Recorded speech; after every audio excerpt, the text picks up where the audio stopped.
जय श्री बालाजी। दोस्तों,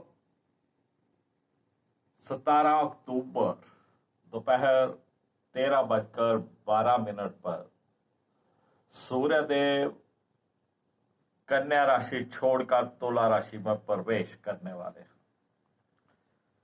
और ये 16 नवंबर दोपहर 13:01 तक तुला राशि में रहेंगे। तुला राशि सूर्य की नीच राशि है और सूर्य का नीच राशि में जाना और उसके साथ मंगल का रहना और इनके ऊपर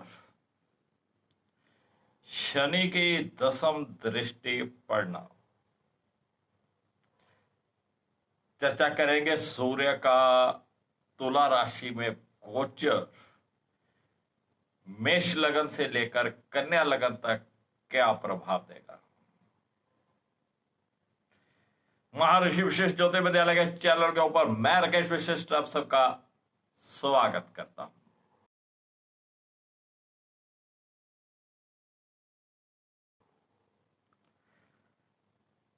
दोस्तों, जब भी गोचर देखा जाएगा लगन से देखा करिएगा और लगन अनुसार ही मैं यहां पर बताया करता हूं। ज्यादा समय ना खराब करते हुए हम बात करेंगे मेष लग्न की।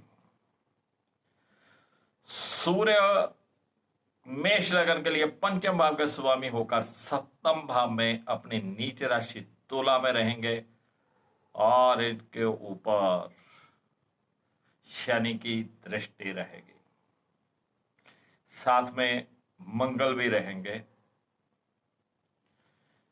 पंचम भाव का स्वामी होकर सप्तम भाव में जाना नीच का होकर साथ में मंगल है। कहीं ना कहीं जो आपके प्रेम प्रसंग चल रहे थे उसमें उथल पुथल मचेगी, कुछ ब्रेकअप होने के, मनमुटाव होने के जहां पर संभावनाएं बनती हैं। पंचम भाव का स्वामी मेष लगन वालों को संतान पक्ष से कहीं ना कहीं कुछ ना कुछ समस्याएं खड़ी करेगा। आपकी संतान कहीं ना कहीं आपको परेशानी में रखेगी।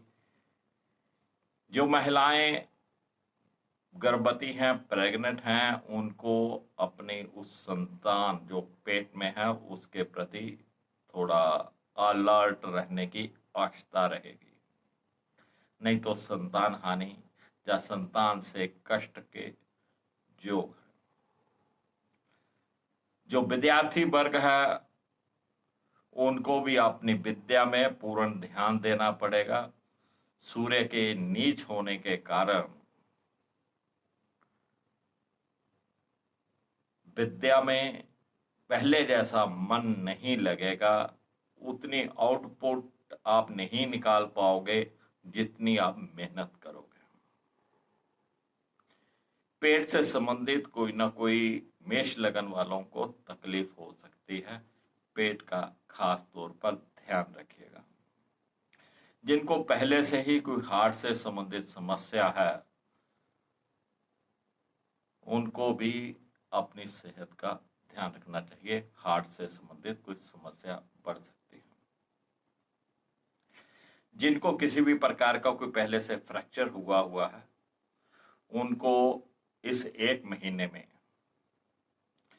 17 अक्टूबर से लेकर 16 नवंबर तक का जो समय है, इस एक महीने में अपना विशेष ध्यान रखना चाहिए, क्योंकि सूर्य का नीच होना, ऊपर से शनि की दृष्टि होना, मंगल का साथ बैठना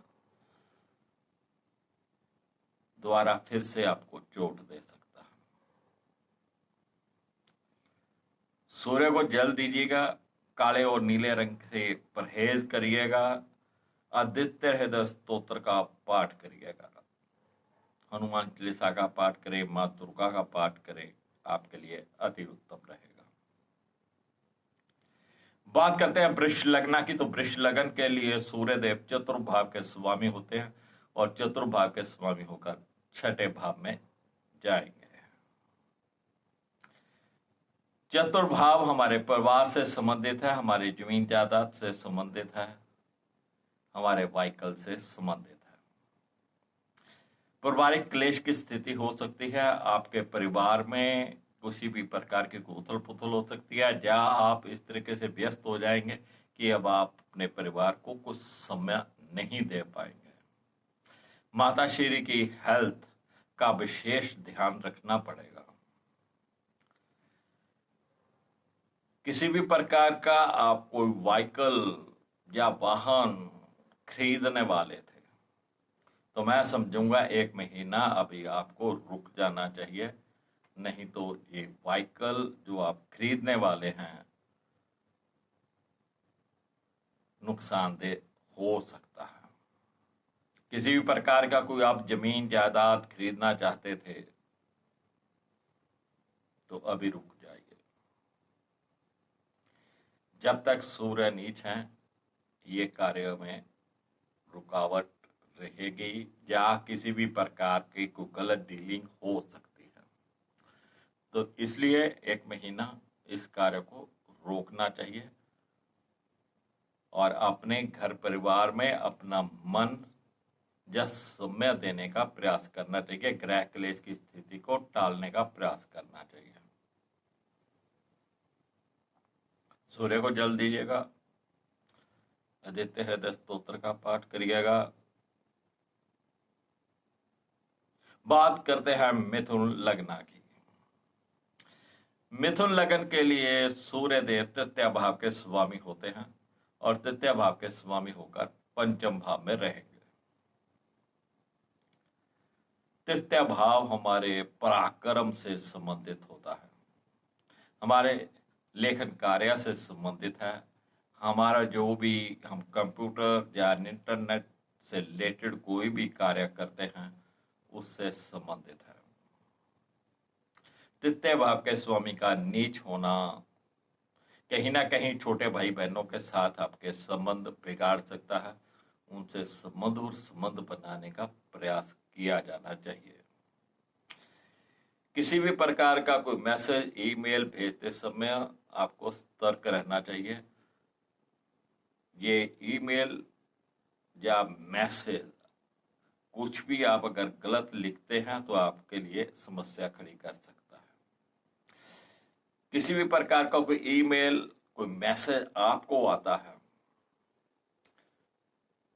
और उसको ध्यानपूर्वक पढ़िएगा, समझिएगा, तब उसका रिप्लाई करिएगा, क्योंकि बहुत से ईमेल या मैसेज ठगी के लिए आते हैं।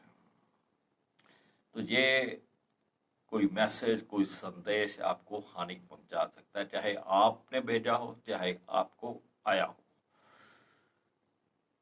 तो किसी भी प्रकार के आप लेखन कार्य में अगर लिप्त हैं, कोई लेखन कार्य आप करते हैं, कोई कहानियां लिखते हैं, कोई स्टोरी लिखते हैं, कोई किताब लिख रहे हैं, उसमें कहीं ना कहीं कुछ रुकावट आएगी, किसी न किसी कारणवश वो लेट हो जाएगी, या वो लय जो बनती है लिखने में वो लय बनने में कुछ न कुछ कमी रहेगी।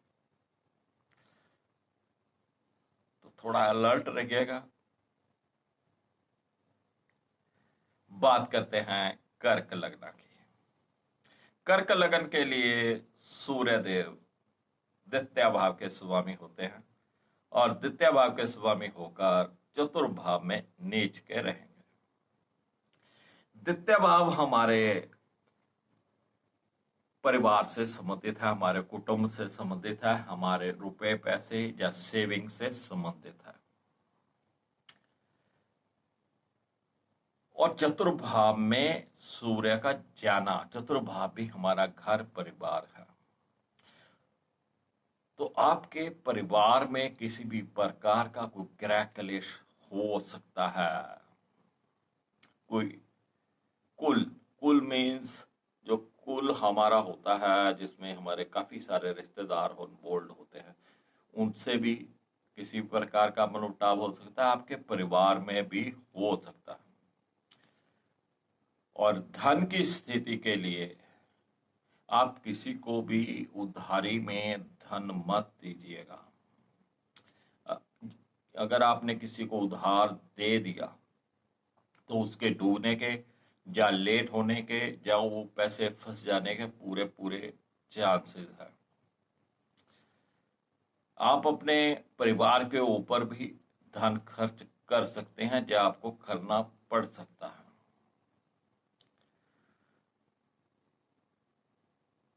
सिंह लगना की बात करें तो सिंह लगन के लिए सूर्य देव लगन के ही स्वामी होते हैं और लगन के स्वामी होकर वो तृतीय भाव में रहेंगे। पापी ग्रहों का तृतीय भाव में जाना शुभ माना गया है। आपको अपनी सेहत के प्रति सिंह लगन वालों को सतर्क रहना है। सेहत का विशेष तौर पे ध्यान रखिएगा। पराक्रम में आपके वृद्धि होगी। छोटे भाई बहनों के साथ मनमुटाव की संभावनाएं रहेंगी।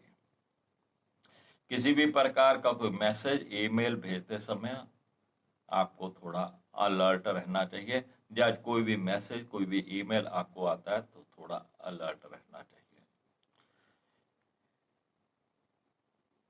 तृतीय भाव में लगन के स्वामी का जाना ये तो आपके पराक्रम को बढ़ाएगा, लेकिन लग्नेश होकर सूर्य का नीच होना कहीं ना कहीं आपकी सेहत को अप एंड डाउन कर देगा। अगर जिनको पहले से हार्ट की समस्याएं हैं या पेट की समस्याएं हैं उनको थोड़ा अलर्ट रहना चाहिए। सूर्य को जल दीजिएगा। काले और नीले रंग से परहेज करिएगा। आदित्य हृदय स्तोत्र का पाठ करिएगा। वाले हनुमान चालीसा या दुर्गा चालीसा या दुर्गा कवच का पाठ करेंगे तो मंगल की सहायता भी इनको मिलेगी। बात करते हैं कन्या लगन की। कन्या लगन के लिए सूर्य देव जो हैं वो 12वें भाव के स्वामी हो जाते हैं और 12वें भाव के स्वामी होकर नीच अवस्था में द्वितीय भाव में रहेंगे। 12वें भाव का स्वामी जहां भी बैठता है नुकसान करता है और सूर्य तो जहां नीच होकर आए हैं। घर परिवार में कहीं ना कहीं आपके कुछ न कुछ ग्रह क्लेश मनमुटाव की स्थिति बनेगी। आपकी वाणी में भी थोड़ा सा रूखापन अग्रेसिव हो सकते हैं, तो वाणी के ऊपर भी यहां पर थोड़ा कंट्रोल रखना जरूरी है। 12वें भाव का स्वामी होकर द्वितीय भाव में आना फाइनेंशियल बहुत अच्छा नहीं कहा जा सकता। आपके सेव किए हुए पैसे जो आपकी सेविंग्स हैं उसको भी खर्च करवा देगा। तो कहीं ना कहीं आलतू फालतू जगह के ऊपर पैसे खर्च होने की संभावनाएं हैं, तो थोड़ा ध्यान से अपने खर्चों पे कंट्रोल करिएगा। तो फ्रेंड्स ये था सूर्य के गोचर का फल, क्योंकि सूर्य तुला राशि में प्रवेश कर रहे हैं 17 अक्टूबर की दोपहर